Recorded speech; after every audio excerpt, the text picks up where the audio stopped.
پچھلے جمعہ کو جو بات چل رہے تھے، اللہ رب العزت حاملین تورات کو گدھے کی مانند کہہ دیا کہ ان کی مثال گدھے کی طرح ہے۔ سورۃ النحل میں بھی گدھے کا ذکر آیا کہ اللہ کا ارشاد والخیل والبغال والحمیر لترکبوها۔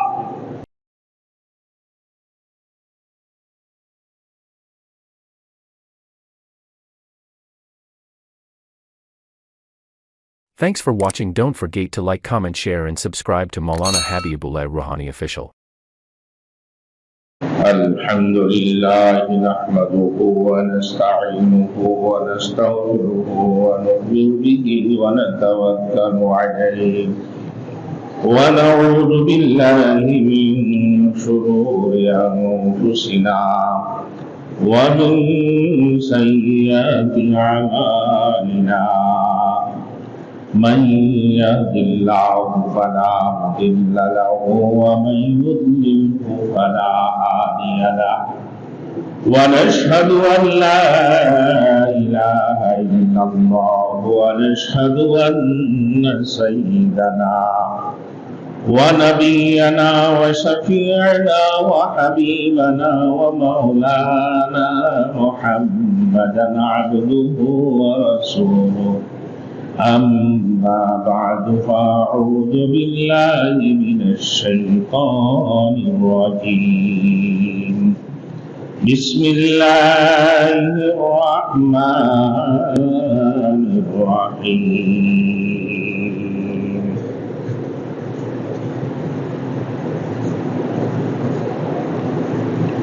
قل يا أيها الذين هادوا إن زعمتم أنكم أولياء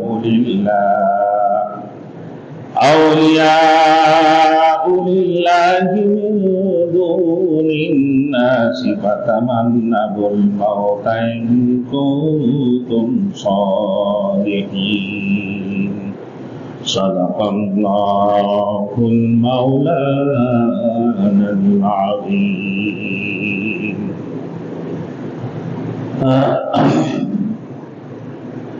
میرے محترم دوستوں اور میرے بزرگوں، پچھلے جمعہ کو جو بات چل رہے تھے، اللہ رب العزت حاملین تورات کو گدھے کی مانند کہہ دیا کہ ان کی مثال گدھے کی طرح ہے۔ اللہ رب العزت نے ان کو توریت عطا فرمائی،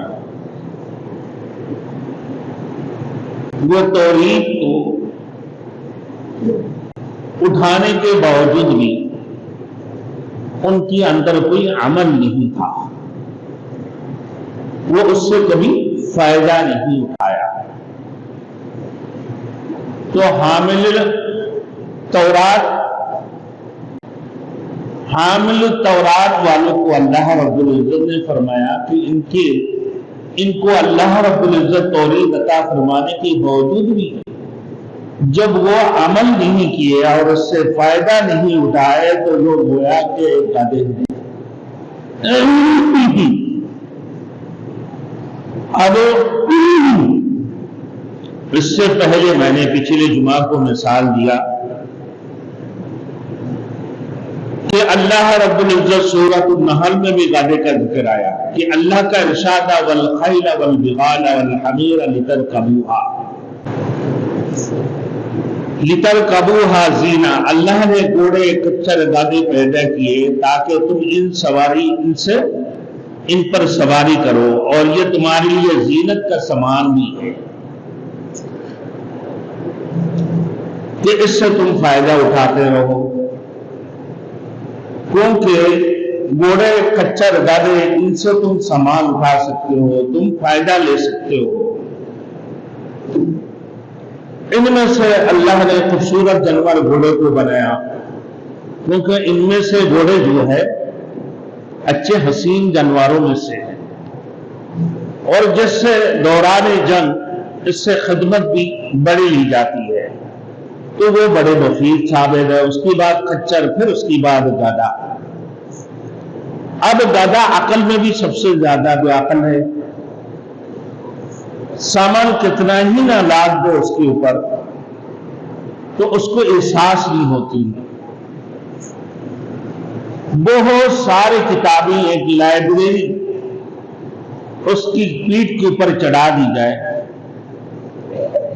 تو اس کا کوئی احساس نہیں ہوتی ہے، تو کیا وہ گادے عالم اور فاضل بن جائیں گے؟ ٹھیک اسی طریقے سے اللہ رب العزت نے انہیں توریت عطا فرمایا، اور توریت کو اللہ نے فرما دی کہ تم اس کو مضبوطی سے پکڑ لو، کہ خذوا ما آتیناکم بقوۃ واذکروا ما فیہ، اس کو مضبوطی سے پکڑو گویا کہ تم اس کتاب کے محافظ ہو، اور جو کچھ اس میں لکھا ہے اس کو یاد کرو اور اس کے اوپر عمل بھی کرو، اس سے فائدہ اٹھاتے رہو اپنے زندگی کی۔ وہ زندگی جس میں بندگی نہ ہو تو وہ زندگی بیکار ہے، وہ زندگی جس میں بندگی نہ ہو تو وہ زندگی بیکار ہے۔ اب میرے دوستوں، اسی طریقے سے حضرت لقمان حکیم نے اپنے بیٹے کو نصیحت کرتے ہوئے فرمایا وَاغْضُضْ مِن صَوْتِكَ إِنَّ أَنْكَرَ الْأَصْوَاتِ لَصَوْتُ الْحَمِيرِ، اپنی آواز کو پست رکھو کیونکہ بدترین آواز گادے کی ہے، بدترین آواز گادے کی ہے، تو لہذا اپنی آواز کو پست رکھو۔ اللہ نے جہنمی لوگوں کو چیخ پکار کو زفیر اور شہیق کی ساتھ تشبیہ دی ہے۔ جب گادا چلانے لگتے ہیں بڑے تیز آواز سے تو سمجھ لو وہ زفیر ہے، اور پھر جیسے ہی آواز دھیمی ہو جاتی ہے اس کو شہیق کہتے ہیں۔ تو جہنمی لوگوں کی چیخ و پکار بھی زفیر اور شہیق کی ساتھ تشبیہ دی ہے۔ تو گادے کی ابتدائی آواز بلند آواز جو ہوتی ہے وہ زفیر ہے، اور جیسے دھیمی ہو جاتی ہے تو وہ شہیق ہے۔ تو میرے دوستو، علامہ شیخ سعدی رحمۃ اللہ علیہ نے فرمایا کہ نہ وہ تحقیق کرنے والے بنے نہ ان میں عقل مندی کی بات آئی، بس وہ گادے کی مانند جن پر کتابیں لگی ہوئی ہیں۔ بعض حضرات نے یہ بھی کہا کہ گادے کی آواز نکالو کوئی نہ کوئی مددگار تو مل جائے، کیونکہ کتابوں کا دفتر باندھ دو کوئی نہ ملے تو کم از کم سامان اٹھانے کے لیے گادے تو مل جائے گا سواری کے لیے۔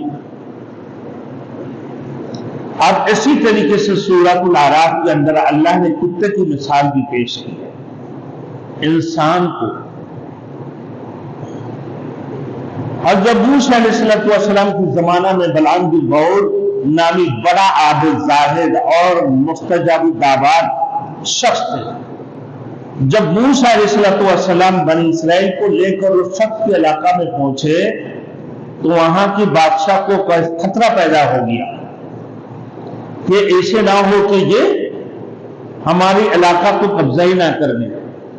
تو وہ بادشاہ نے بلعام بن بعور کو کہا کہ موسیٰ کے لیے بددعائیں کر دو تاکہ وہ یہاں آ نہ سکے، کہ ایسے نہ ہو موسیٰ اپنے ساتھیوں کو لے کر جب یہاں آ رہے بنی اسرائیل کو لے کر، ایسے نہ ہو کہ ہمارے علاقہ کو قبضہ نہ کر لے۔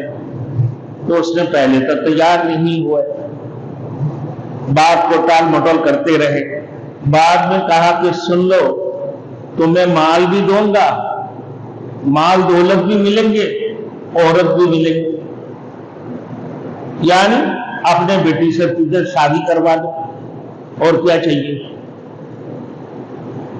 تو میرے دوستوں آپ آئیے، اب وہ بددعا کے لیے تیار ہو گئی مگر اپنے مقصد میں کامیاب نہیں ہوئے۔ بلعام بن بعور پہلے اس شخص نے ایسا کرنے سے منع کر دی، بہانہ کرتے رہے، پھر بادشاہ نے اس شخص کو مال و دولت اور عورت کا لالچ دی تو بددعا کرنے پر وہ آمادہ ہو گیا۔ اگرچہ وہ شخص ایسے بددعا کرنے میں کامیاب نہ ہو سکا، تاہم اللہ نے فرمایا کہ فَمَثَلُهُ كَمَثَلِ الْكَلْبِ اس کا مثال کتے کی مثال ہے۔ کیوں وہ کتے کی مثال پیش کی ہے؟ کہ ایسے شخص کتے کی مثال کی جیسے ہے جس کو ڈانٹتا ہے، ڈانٹ دو یا چھوڑ دو وہ ہفتہ ہی رہتا ہے۔ کتے کو ڈانٹ دو یا چھوڑ دو وہ ہفتہ ہی رہتا ہے نا۔ اور کتے میں بھی یہی دو خصلتیں ہیں، ایک تو وہ لالچی ہوتا ہے، دوسرا شہوت پرست۔ کتا شہوت پرست، دیکھتے ہو نا میں راستے میں اپنے شہوت میں لگے رہتے ہیں۔ ایک تو لالچی ہوتا ہے، دیکھتے ہیں نا اب کہیں کھانا رکھو، کہیں بھی بالکل کچرا کنڈے میں ڈالا ہوا ہے، ابھی وہ لالچ میں دوسروں کو مار پٹائی شروع کر دیتے ہیں، آگے بڑھنے نہیں دیتا، پورا گروہ آ جاتا ہے وہاں کتوں کی، ایک دوسرے کے ساتھ بھی مار پٹائی شروع ہو جاتی ہے کہ تم میرے علاقہ میں کیوں آیا، وہ کہتے تم میرے علاقہ میں کیوں آیا نا۔ اب وہ ایک دوسرے کے ساتھ لڑا کے جیسے آ کے پی کے کھا کر چلے جاتا ہے۔ تو یہ لالچی بڑی لالچی ہوتی ہے۔ دوسری شہوت پرست، تو اللہ نے ایک کتے کی مثال بھی پیش کی ہے، بیان کی کہ اسی طرح اللہ نے کافروں اور مشرکوں کو جانوروں کی طرح بیان کیا ہے، کافروں کو اور مشرکوں کو جانوروں کی طرح بیان کی ہے۔ اولئک کالانعام بل ہم اضل، کہ یہ تو چار پائے جانور ہیں، یہ کافر لوگ، یہ مشرک لوگ۔ جب اللہ نے کہا اللہ وحدہ لا شریک لہ، قل هو اللہ احد اللہ الصمد، وہ اللہ اکیلا ہے، وہ تنہ تنہا ہے، اس کے ساتھ کوئی شریک نہیں ہے، وہ اللہ بے نیاز ہے، نہ وہ کسی کو جیا نہ وہ کسی سے جنتا۔ میرے دوستو، تو اللہ رب العزت نہ ان کی اولاد ہے نہ وہ کسی سے پیدا ہوئے۔ اب آیا میرے دوستو، اس کی باوجود بھی انہیں کہا سجدہ کرو تو ایک اللہ وحدہ لا شریک لہ کو کرو، عبادت کرو تو ایک اللہ کی عبادت کرو۔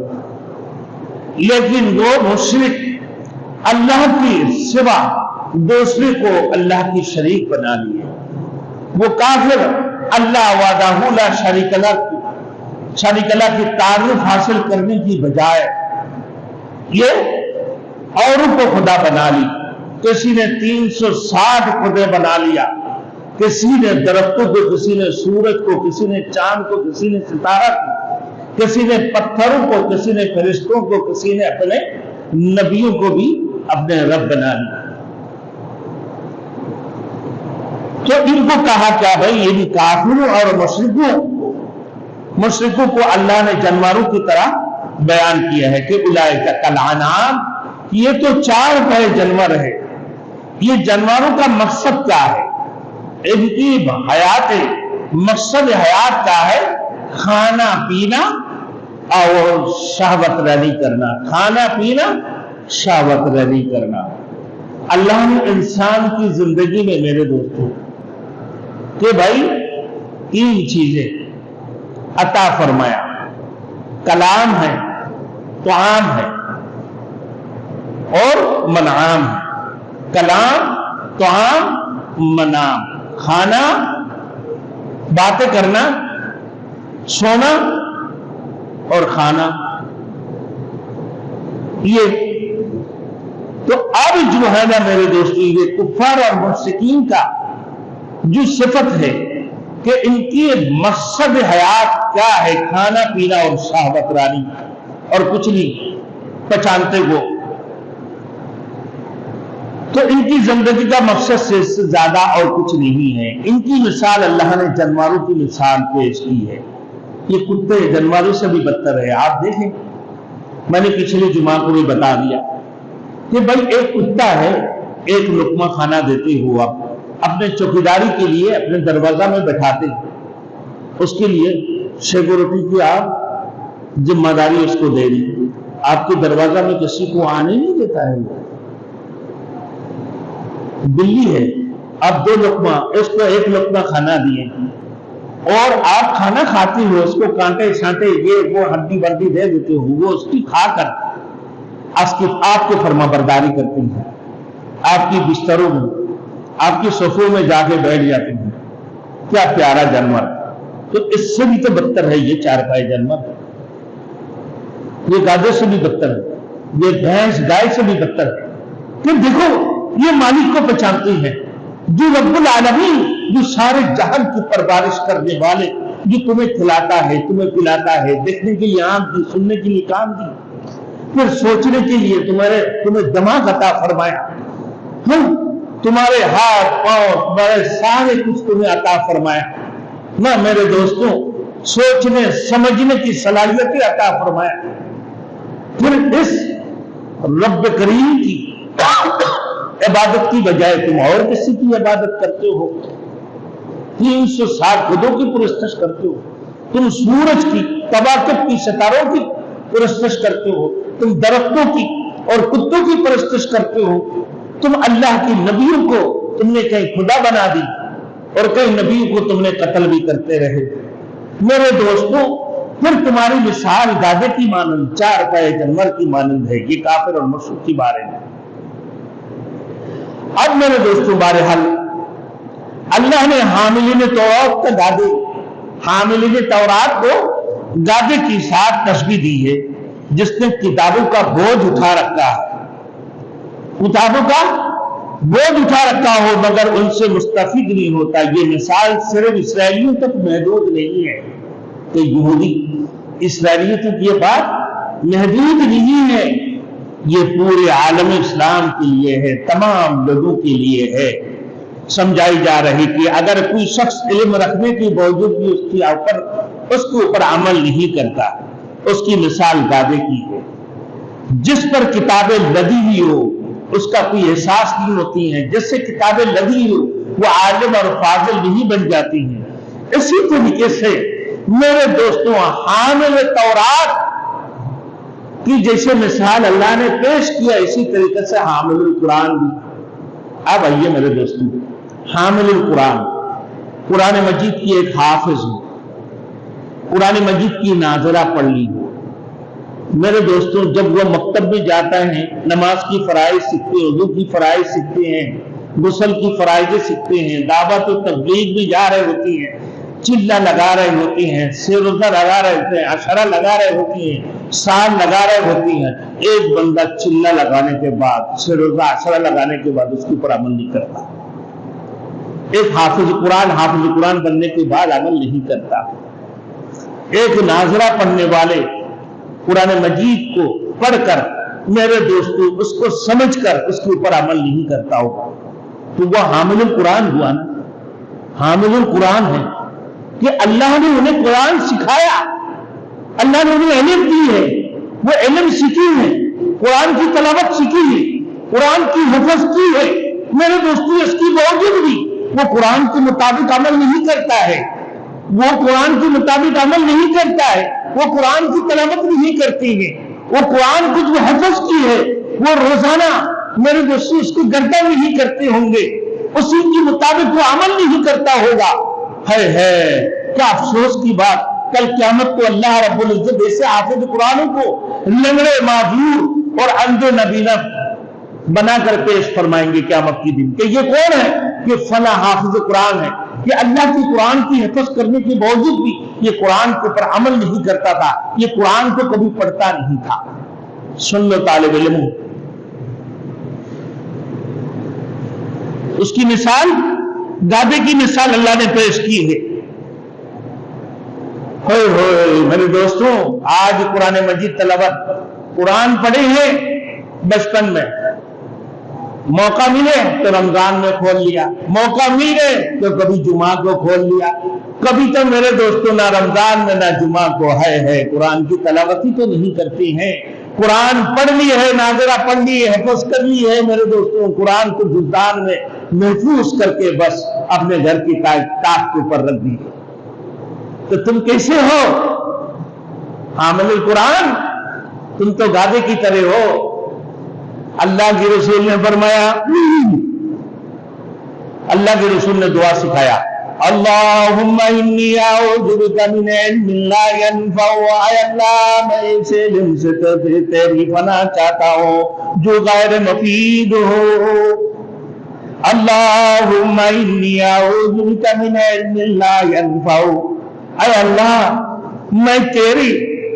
اللہ میں اس علم سے تیرے فنا مانگتا ہوں جو غیر مفید ہو، جو غیر مفید ہو۔ علم سکھا لیکن کوئی فائدہ نہیں اٹھایا، علم سکھا ہے میرے دوستوں، ایک طالب علم، ایک عالم دین ہے میرے دوستوں، علم سیکھ کر علم سے فائدہ نہیں اٹھاتا ہے، حافظ قرآن بن کر اللہ کی قرآن کی تلاوت نہیں کرتے ہیں، حامل قرآن بن کر اللہ کی قرآن کی کبھی تلاوت نہیں کرتے ہیں، اپنے طاقوں میں محفوظ کر کے رکھ دی ہے۔ میرے دوستوں جب تم عمل نہیں کرو گے تو تمہاری مثال گادے کی طرح ہے۔ اللہ کے رسول نے دعائیں مانگی ہیں کہ اے اللہ میں ایسے علم سے پناہ مانگتا ہوں جو غیر مفید ہو، جو علم کو فائدہ نہیں دیتا۔ اب میرے دوستوں مسند احمد کی ایک روایت پیش کی ہے مفسر قرآن نے کہ حضور صلی اللہ علیہ وسلم نے جمعہ کے دن، یہ ابھی حدیث کی بات ہے، مسند احمد کی بات، کہ مکمل خاموشی کا حکم دیا ہے جمعہ کے دن۔ تب جب امام صاحب خطبہ دے رہے ہوتے ہیں، اب خطبہ کے دوران باتیں کرنا، خطبہ کی دوران عظیم گناہ ہے۔ اب خطبہ کی دوران دوسرے کو منع کرنا، بھائی باتیں نہیں کرنا، بھائی تم نے بھی تو باتیں کر لیا نا، بھائی خطبہ ہو رہا خاموش ہو جاؤ۔ اب تم نے دوسروں کو خاموش کرانے کے لیے خود بات کر لی، یہ بھی اسی کے اندر شامل ہو گئی، گویا کہ تم نے بھی بات کر لیا۔ دوسروں کو خاموش کروائیں تو تم نے بات کر لی، اگر خاموش کروا رہی ہو تو اپنے بھی منہ بند رکھو، ایک اشارتاً اپنے منہ کے اوپر انگلی رکھ دو، اس سے آگے نہیں بڑھ سکتے ہو۔ اب سن لو کہ جو شخص امام کی خطبہ کے دوران بات چیت کرتا ہے وہ کمثل الحمار يحمل اسفارا، کہ وہ گادے کی مانند ہے جس پر کتابوں کا دفتر لادا ہوا ہو۔ دوران خطبہ بات کرنا گویا کہ وہ گادے کی مانند ہے، گادے کی طرح ہے کہ تم نے خطبہ کی دوران بات کیا۔ میرے دوستوں فرماتے ہیں کہ جمعہ کو کب آنا چاہیے؟ جب اذان ہو تو مسجد میں حاضر ہو جا جمعہ کے دن، کیونکہ حدیث شریف میں ہے جو سب سے پہلے مسجد کے اندر تشریف لائیں گے اونٹ آزاد کرنے کی ثواب ہے، اس کی بعد دوسرے نمبر میں جو آئیں گے اس کو گائے قربانی کرنے کا ثواب، اس کی بعد اونٹ قربانی کی بات ہے، اس کی بعد جو آئیں گے اس کو بکری قربانی کی ثواب ہے، اس کی بعد جو آئیں گے مرغا پھر انڈا، پھر کچھ نہیں ملے گا۔ امام منبر پہ بیٹھ گئے بیان کرنے کے لیے تو فرشتہ اپنے خطے بند کر دیے، فرشتہ لکھنا بند کر دیتے ہیں۔ اب ہم تو آخری موقع میں آتے خطبہ شروع ہو رہے تھے، امام صاحب خطبہ شروع کر دیا، پہنچ جاؤ جلدی، خطا بند ہو گیا، تمہارے جمعہ میں کوئی اہمیت نہیں رہا۔ اب جمعہ کی خطبہ کی دوران بات ہی کرنا کہ ہوا کمثل الحمار يحمل اسفارا، وہ اس گادے کی مانند ہے جس پر کتابوں کا دفتر لدا ہوا ہو۔ پھر فرمایا کہ جو شخص کسی بولنے والے شخص کو کہتا ہے کہ خاموش رہو، وہ بھی جمعہ کا مخصوص ثواب سے حاصل نہیں کر سکے گا، مخصوص ثواب حاصل نہیں کر سکے گا۔ مطلب یہ ہے کہ اس حکم پر عمل درآمد کے لیے کسی دوسرے شخص کو بول کر تلقین بھی نہیں کر سکتے ہو، تلقین نہیں کی جا سکتی ہے کہ یہ بھی اتنا نازک مسئلہ ہے۔ یہ خطبہ کی دوران ہمارے یہاں بولے آگے آ جاؤ آگے آ جاؤ، خطبہ ہو رہا ہے، بھائی کیا ہے تم تو سنتے ہو ہی نہیں، آخر میں آتے ہو، کیا بولے میرے دوستوں، آخری وقتوں میں جب خطبہ ہو رہا ہے پھر آتے ہو، پھر دوستوں کو بلا رہے ہو، پھر صفیں جب سیدھے ہوتی ہیں۔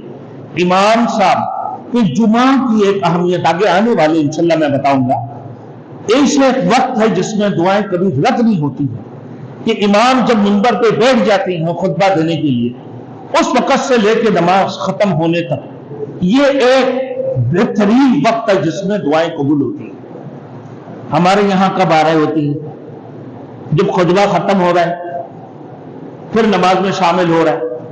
اب کیا ہوا میرے دوستوں، پھر فرماتے ہیں کہ جب اقامت دے رہے ہوتی ہیں تو اس وقت میں بھی دعائیں قبول ہوتی ہے.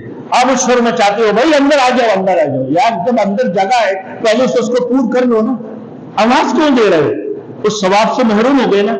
کیا معلوم وہ گڑی دعا قبول ہونے کی گڑی تھا، مگر تم نے اپنے چلاتے رہے تو اس ثواب سے محروم ہو گئی. اب آئیے میرے دوستوں، تو مسجدوں کے اندر بلند آواز سے قرآن مجید تلاوت کرنا بھی منع ہے. اب دیکھو کیسی بدعت اور خرافات والی حرکتیں ہیں کہ اس مسجد میں نماز ہو رہے ہوتی ہیں، یہاں نماز ہو رہا ہے، دوسرے مسجدوں میں خطبے تیز آواز سے بیان کر رہے ہوتے ہیں،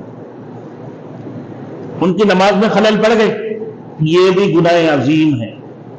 اسی وجہ سے فرمایا کہ باہر کی لاؤڈ اسپیکر بند کرو. کیوں کہ ایسے بھی دوسرے مسجد میں جماعت ہو رہے ہو، اور اگر دوسرے مسجد کی جماعت کی تمہیں معلوم ہے کہ تمہاری آواز فلاں مسجد تک جا رہا ہے، تم اس وقت میں بند کر دو اپنی آواز،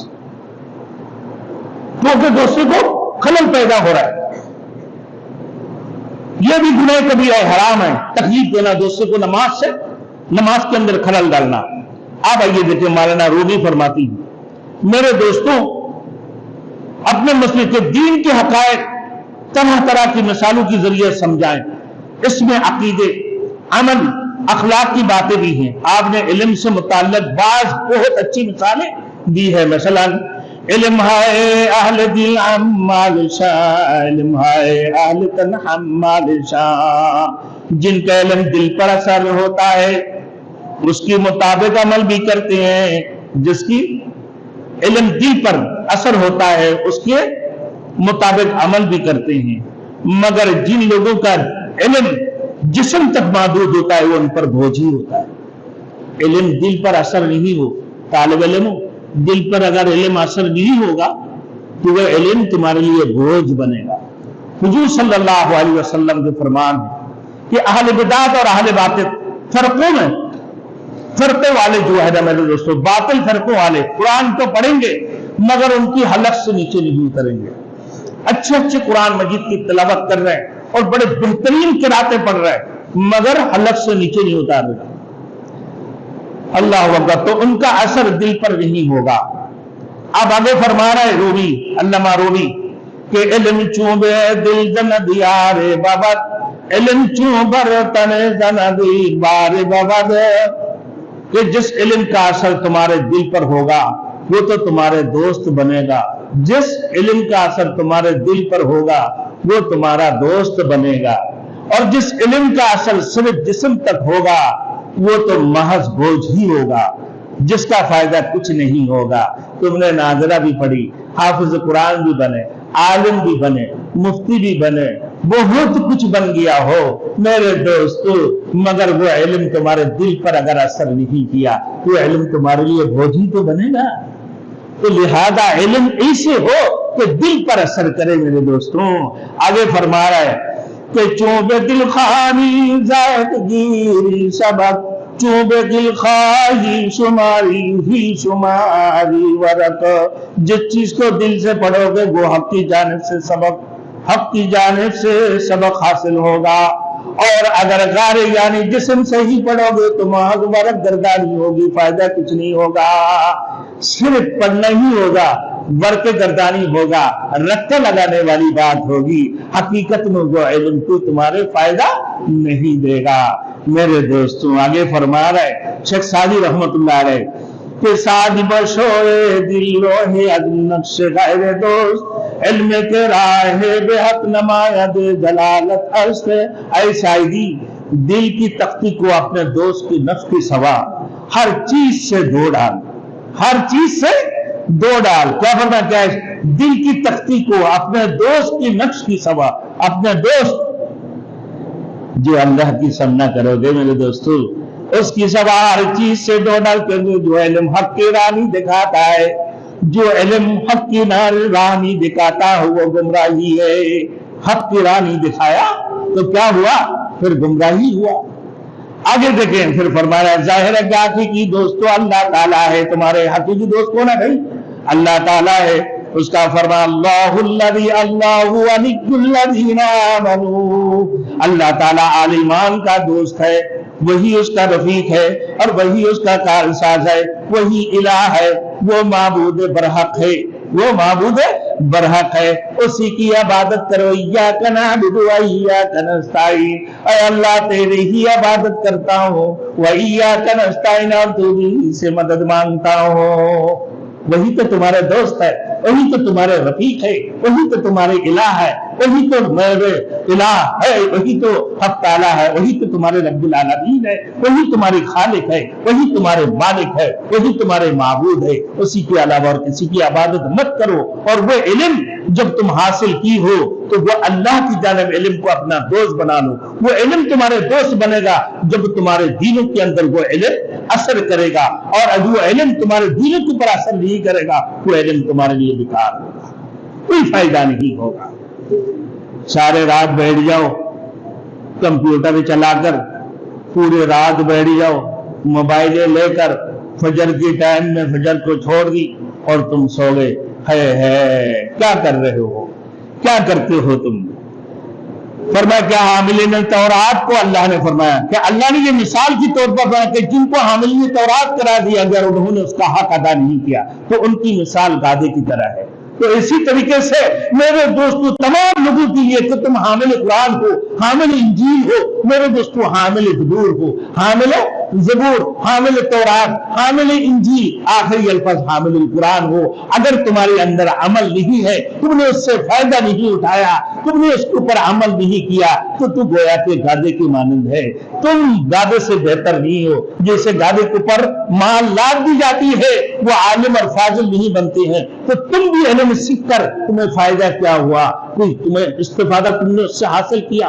کچھ بھی نہیں کیا۔ اللہ اکبر۔ اللہ نے یہی تو فرمایا کہ بئس مثل القوم الذین کذبوا بآیات اللہ، تو یہ محض ایک بوجھ میرے دوستوں کے بوجھ اٹھانے والی بات ہے۔ اسی وجہ سے اللہ نے فرمایا کہ بری مثال ہے ان لوگوں کی جنہوں نے اللہ کی آیاتوں کو جھٹلایا۔ اگر اسرائیلیوں نے اللہ کی آیاتوں کو جھٹلایا تو آج کی مسلمان بھی ان سے کم نہیں، یہ بھی اپنے عقیدے، اخلاق، عمل، زبان، جیسے ہر طریقے سے اللہ کی کتاب اور اس کی رسول کی سنت کو جھٹلاتے رہے، بڑے بڑے دعوے اور پھر ان کی تعویلی کرتے ہیں اور اسی طرح کتاب و سنت کی تکذیب کرتے ہیں۔ واللہ لا یہدی قوم الظالمین، اللہ بے انصاف لوگوں کو ہدایت کی توفیق نہیں دیتا۔ البتہ ان چیزوں سے توبہ کر لینے کی صورت میں ہدایت نصیب ہو جاتی ہے، بشرطے کہ کچھ شخص میرے دوستوں ہدایت کا طلبگار ہو، ضد عناد حد دروی اور میرے دوستوں بے انصافی قائم رہنے سے ہدایت میرے دوستوں نہیں ہو سکتی ہے، اور نہ ہی انسان منزل مقصد تک پہنچ سکتے ہیں۔ میرے دوستوں آج کل دیکھو نا کہ بھائی عام ہو گئے، سائنس نے سارے کچھ عام کر دی ایک موبائل کے اوپر میں۔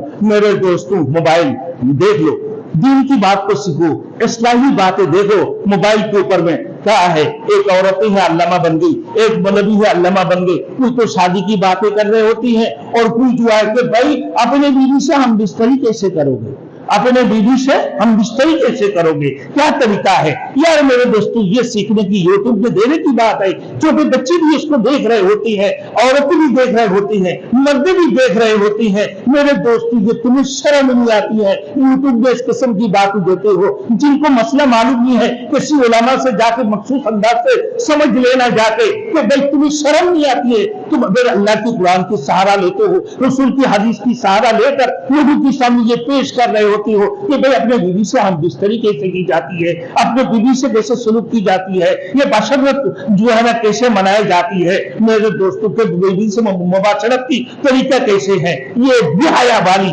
چیزیں یوٹیوب کے اندر چھوڑ رہا ہے، پھر اپنے آپ کو علامہ کہہ رہے، میرے دوستوں اپنے آپ کو عالم کہہ رہے۔ جانا تجھے شرم نہیں آتی ہے کہ اس قسم کی بے حیا والی باتیں یوٹیوب کے اندر چھوڑ رہا ہے تو؟ تجھے شرم نہیں آتی ہے؟ عورتیں بھی علامہ بنی ہوئی ہے۔ میرے دوستوں کس کی نام بتاؤں میں، کس کی نام بتاؤں؟ ایسے عورتیں دیکھو کیا بولتے ہیں کہ بھئی یہ قرآن کی آیات اس کی حوالہ پیش کر رہے ہیں۔ بھئی جاؤ نا کسی عالم علماء سے جا کے اپنے مخصوص بات کو سیکھ لو نا جا کے، کہ دنیا کے سامنے یہ معصوم بچوں کے سامنے یہ بہایاپن کو تم جو پھیلا رہے ہو آج پورے دنیا کو۔ میرے دوستوں تم ایک اخلاق والے بچے کو تم بے اخلاق بنا دیتے ہو، ایک سمجھدار بچے کو تم ناسمجھ بنا دیتے ہو، جن کے بارے میں میرے دوستوں جو وہ بھی شہوت کے بارے میں نہیں پتا ہے، جس کے بارے میں میرے دوستوں شادی کے بارے میں نہیں معلوم ہے، تم نے اس کی بات کو کھول کر یوٹیوب کے اندر چھوڑا ہے، اسی کے لیے تم نے یوٹیوب میں بیان دیتے ہو، تمہیں شرم نہیں آتی ہے۔ لہٰذا آپ لوگوں سے میری درخواست ہے، بات وہ سنو جو اللہ کے قرآن کی بات ہے، بات وہ سنو جو اصلاح کی بات ہے، بات وہ سنو جو عمل کرنے والی بات ہے۔ آپ لوگ میرے خیال میں شاید ہمارے درس قرآن کو دیکھتے بھی نہیں ہوں گے، سبسکرائب بھی کوئی نہیں کرتے ہوں گے۔ اللہ کی قرآن ہے میرے دوستوں، اسی کو دیکھو، قرآن کی ترجمہ، اس کی درس، اسی کے مطابق جاؤ۔ اگر وہ بات آ بھی جائے تو آپ کہہ سکتے ہو کہ بھائی یہ اللہ کی قرآن کی بات ہے، اتنی ناسمجھی والی بات نہیں آئے گی جو کھلم کھلا تم نے پورے پردے اٹھا دی ہے، پورا پردہ کھول کر رکھ دی ہے۔ تو میرے دوستو بات یہ ہے، سمجھنے والی بات، اللہ پاک پروردگار عالم ہمیں عقل عطا فرمائے، ہمیں شعور عطا فرمائے، گادے کی جس سے ہم حرکت نہ کریں۔ میرے دوستو علم ہو تو عمل ہو، علم ہو تو عمل ہو، ایسے علم ہو جو دل پر اثر کرے۔ اگر دل پر اثر نہیں کیا تو علم بیکار ہے، وہ علم میں کوئی فائدہ نہیں ہے، وہ علم میرے دوستوں غازے کی مانند اللہ نے ان کی مثال پیش کی ہے۔ اللہ ہم سب کو عمل کرنے کے توفیق عطا فرمائے۔ وآخر دعوانا ان الحمد للہ رب العالمین۔